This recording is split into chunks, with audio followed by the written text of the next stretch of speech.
तो ये 2012 में पूछा गया था। और किससे सॉल्व करना है, जैकोबी इटरेशन मेथड से सॉल्व करना है इस प्रॉब्लम को। और आपको प्रॉब्लम दिया हुआ है ये वाला, ठीक है। तो स्टेप नंबर 1 सबसे पहले चेक करना होता है डायगोनली डोमिनेंट है या नहीं। तो डायगोनली डोमिनेंट देखिए, पहले तो एलिमेंट लिख दीजिए जो भी है उसको मैट्रिक्स फॉर्म में। 20 इसका कॉफिशिएंट देखिए 20 1 -2 3 20 -1 और 2 -3 20, ठीक है। तो ये रहा आपका डायगोनल एलिमेंट। अब चेक कीजिए ये डायगोनल एलिमेंट डोमिनेंट है या नहीं है। यहाँ पे देखिए ये डायगोनल एलिमेंट 20 है, तो बाकी जो एलिमेंट है 1 और -2, तो 1 और -2 का मॉड का सम से ज़्यादा होना चाहिए। ये 20 3 और -1 का मॉड का सम से ज़्यादा होना चाहिए। और फिर ये जो 20 है 2 और -3 का मॉड से ज़्यादा होना चाहिए। तो ये भी है, ये भी है, ये भी है, तो डायगोनली डोमिनेंट हो गया पूरा सिस्टम। ये एलिमेंट भी डायगोनली डोमिनेंट, ये भी डायगोनली डोमिनेंट और ये भी डायगोनली डोमिनेंट। तो पूरा सिस्टम मेरा क्या हो गया, डायगोनली डोमिनेंट हो गया। मान लीजिए कि आपका इक्वेशन अगर इस फॉर्म में दिया हो रहा था, ठीक है। अगर आपका इक्वेशन इस फॉर्म में दिया हो रहा था तो देखिए इसमें डायगोनल एलिमेंट आपका कौन सा होता है, वो ये 3। तो क्या 3 बाकी का सम का मॉड से ज़्यादा है, मतलब 20 और 1 कितना हो गया, बिना साइन के साथ देखिए मॉड अगर लेंगे तो 20 और 1 21। तो क्या 3 मतलब क्या 3 का मॉड 20 और यहाँ कितना है -1 के मॉड से ज़्यादा है, नहीं है। तो ये वाला एलिमेंट अगर डायगोनल एलिमेंट होता, अगर इस फॉर्म में होता तो ये वाला आपका डायगोनली डोमिनेंट नहीं है। इसलिए अगर ऐसा दिया हुआ रहता तो हम लोग इसको अरेंज कर लेते किस फॉर्म में, इस फॉर्म में, ठीक है। तो इस फॉर्म में अरेंज कर लेते तो वो डायगोनली डोमिनेंट हो जाता मेरा। तो ये था स्टेप नंबर 1। अब देखिए स्टेप नंबर 2। स्टेप 2 में क्या करेंगे, इसमें देखिए डायगोनली डोमिनेंट है कौन, इसमें 20x। तो देखिए इस वाले को x को रखिए यहाँ पे और बाकी सबको उधर भेज दीजिए। तो देखिए पहले इसको 17 का 17, फिर इधर जाएगा तो कितना -y और उधर जाएगा तो कितना हो जाएगा 2z, ठीक है। ये हो गया आपका 20x बराबर। तो यहाँ से आपका x बराबर कितना निकल गया 1/20 इंटू 17 -y प्लस 2z। तो ये आपका x निकला। अब उसी तरीके से y निकालना है आपको। तो देखिए y के लिए y इसमें से निकालिएगा तो इसमें डायगोनल एलिमेंट है कितना 20, तो उसका कोफिशिएंट कितना है y, तो मतलब यहाँ से y निकलेगा। इसमें डायगोनल डोमिनेंट कितना है 20 और उसका कोफिशिएंट कितना z, तो यहाँ से हम लोग z निकालेंगे, ठीक है। तो यहाँ से देखिए अब y बराबर कितना हो जाएगा आपका, पहले तो -18 और 3x और z को उधर भेज दीजिए आप। तो देखिए यहाँ पे आप यहाँ से आप ये इसमें डायगोनल एलिमेंट डोमिनेंट कौन था 20, ये डायगोनल एलिमेंट का काम कर रहा था जो डोमिनेंट था। तो इसको रखिए आप, बाकी सबको उधर भेज दीजिए। तो यहाँ से आपका y निकल गया, ठीक है।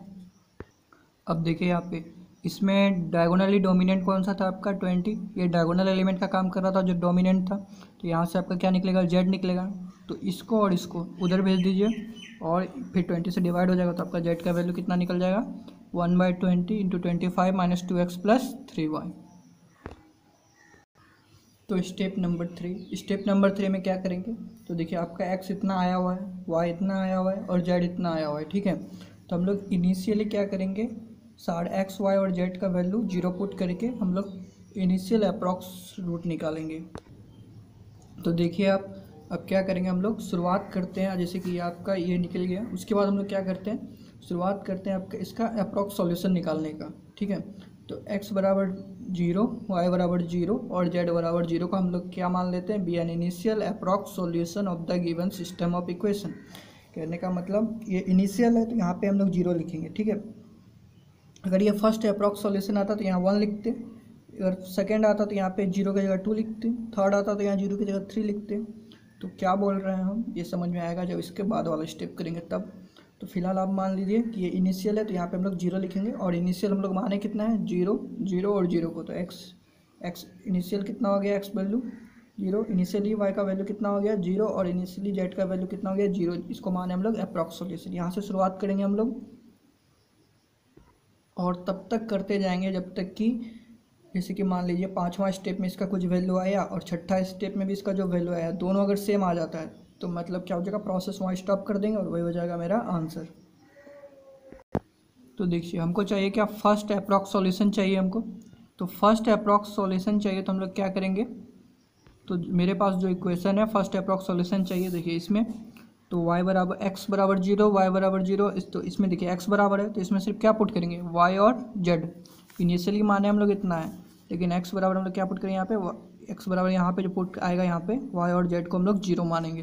तो यहाँ से आपका x1 कितना हो जाएगा, x1 जो लिखेंगे हम लोग तो 1/2 और इनिशियली कितना है 17 माइनस, अब देखिए y का वैल्यू 0 पुट कीजिए तो कितना हो जाएगा 0, z का वैल्यू 0 पुट कीजिए तो ये कितना हो जाएगा आपका 0। ठीक है, जब x1 निकालते हम लोग तो यहाँ पे देखिए इस इक्वेशन में देखिए आप x बराबर इतना है। तो जो हम लोग शुरुआत करेंगे तो जो पहला अप्रॉक्स रूट लिखेंगे तो यहाँ पे देखिए y बराबर 0 और z बराबर 0 पुट करेंगे क्योंकि इनिशियली हम लोग वही माने x0। तो यहाँ पे देखिए y इनिशियल वैल्यू कितना हो गया 0 0, तो ये आपका कितना आ गया 17/20। ठीक है, देखिए अब उसके बाद जब y1 निकालेंगे तो ज़्यादा अच्छे से समझ में आएगा। जैसे y का वैल्यू कितना है 1/20 into -18 minus 3x plus Z. ठीक है, तो यहाँ पे 1 लिखे हैं तो यहाँ x का कौन सा वैल्यू लिखेंगे, इससे पहले वाला यानी कि 0 प्लस यहाँ पे उससे पहले वाला वैल्यू z का।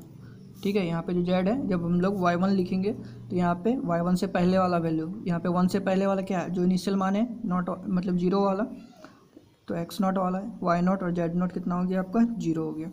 तो यहाँ पे आप सब सारे का वैल्यू पुट कीजिए आप, तो 1/20 -18, अब ये सब है कितना 0, तो ये हो गया 0, ये भी हो गया 0, तो आपका कितना आ गया यहाँ से -18/20 आ गया। ठीक है, अब देखिए z1 चाहिए हमको, तो देखिए z1 बराबर है कितना 1/20 into 25 minus 2x plus 3y। तो यहाँ पे क्या रखेंगे, तो जैसे 1 निकाल रहे हैं x1 निकाल रहे हैं तो यहाँ पे उससे पहले वाला वैल्यू, ठीक है, इतना वैल्यू रखेंगे यहाँ पे। तो देखिए अब ये वैल्यू है कितना 0, तो यहाँ पे पुट कर दीजिए 0, 25 माइनस 0 प्लस 0 कितना आ गया 25/20। तो देखिए अब इसको हम लोग क्या कर लेंगे, अब इसको हम लोग डेसिमल में लिख लिए यहाँ पे, डेसिमल में लिख लिए, यहाँ पे डेसिमल में लिख लिए।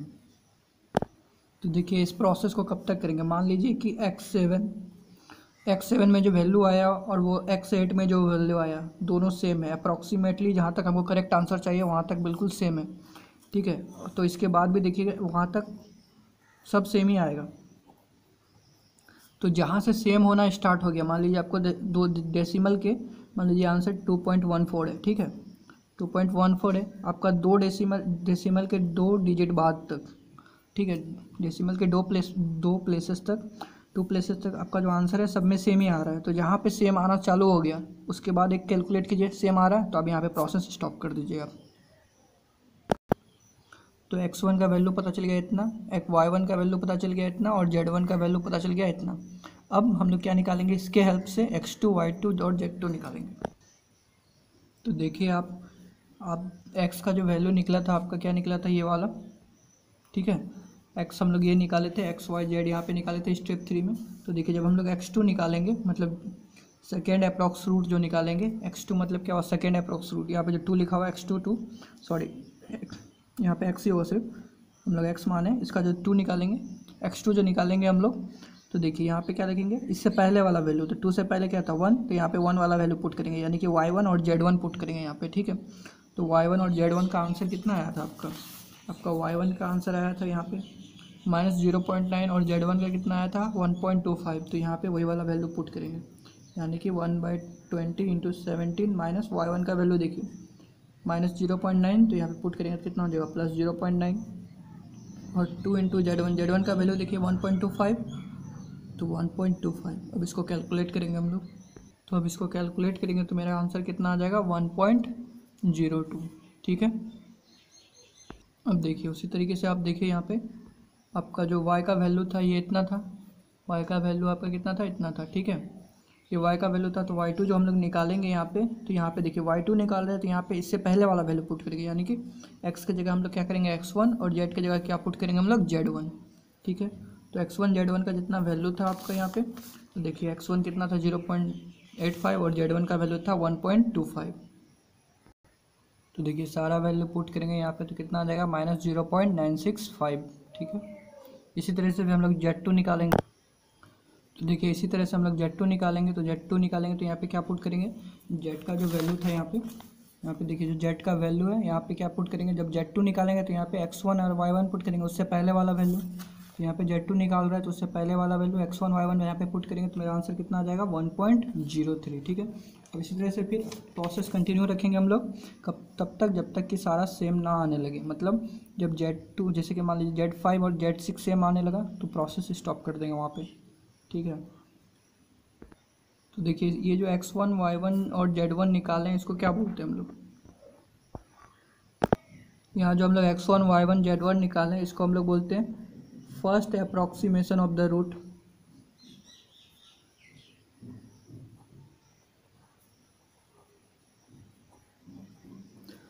First approximation of the solution.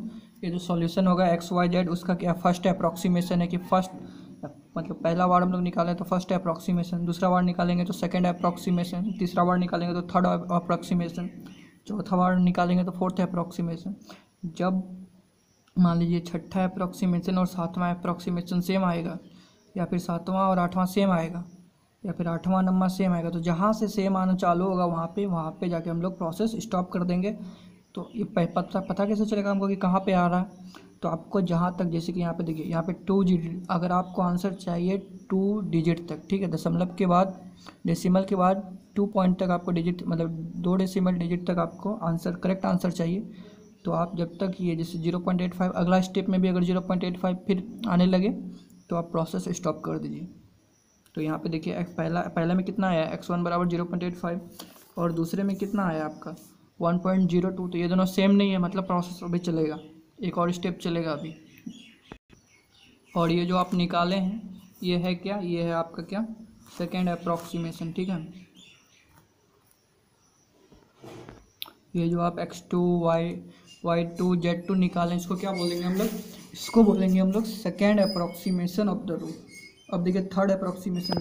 तो देखिए जब हम लोग थर्ड अप्रॉक्सीमेशन निकालेंगे तो यहाँ पे जब x3 हम लोग निकालेंगे यहाँ पे, तो यहाँ पे हम लोग क्या पुट करेंगे, यहाँ पे पुट करेंगे हम लोग y2 और यहाँ पे क्या पुट करेंगे हम लोग z2 उससे पहले वाला। तो फिर सारा वैल्यू जो आया हुआ है आपका, जैसे कि आपका यहाँ पे y2 कितना आया -0.965 और z2 कितना आया 1.03। ठीक है। तो इस वैल्यू को हम लोग यहाँ पे पुट करेंगे, तो इस वैल्यू को यहाँ पे पुट करेंगे तो आपका x3 निकल जाएगा, कितना निकला 1.001। अब उसी तरह से जब y3 चाहिए होगा तो हम लोग यहाँ पे क्या पुट करेंगे, इससे पहले वाला वैल्यू यानी कि x2 z2 पुट करेंगे तो आपका y3 कितना आ जाएगा, इतना आ रहा है।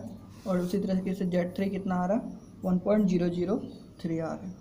अब देखिए y2 आपका कितना आया था -0.965 और यहाँ पे आपका y3 कितना आ रहा है -1.002। तो आपका आ रहा है -1.002। ठीक है। तो क्या ये दोनों सेम है, आपका -0.965 और ये सेम है, नहीं है।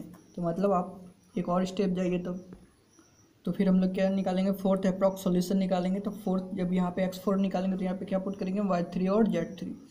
तो यहाँ पे y3 और z3 का वैल्यू जो आप निकालें यहाँ पे, इससे पहले वाला स्टेप में जो y3 का वैल्यू आया और जो z3 का वैल्यू आया 1.003, ये सारा वैल्यू यहाँ पे हम लोग पुट करेंगे।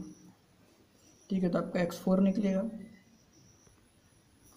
फिर आपका y4 निकलेगा, ठीक है, और फिर आपका z4 निकलेगा।